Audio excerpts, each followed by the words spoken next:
திருமதி யசோதா அவர்களின் அன்பு கணவர் திரு அருண்குமார் அவர்களின் பிறந்த நாளை முன்னிட்டு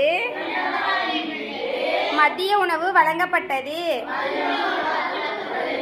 இன்று மதிய உணவு வழங்கிய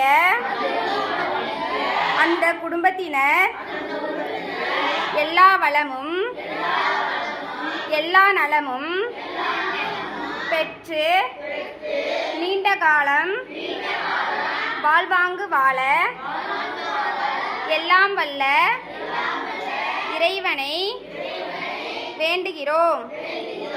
வாழ்க வளமுடன், வாழ்க நலமுடன், வாழ்க சிவமுடன். திருச்சிற்றம்பலம்.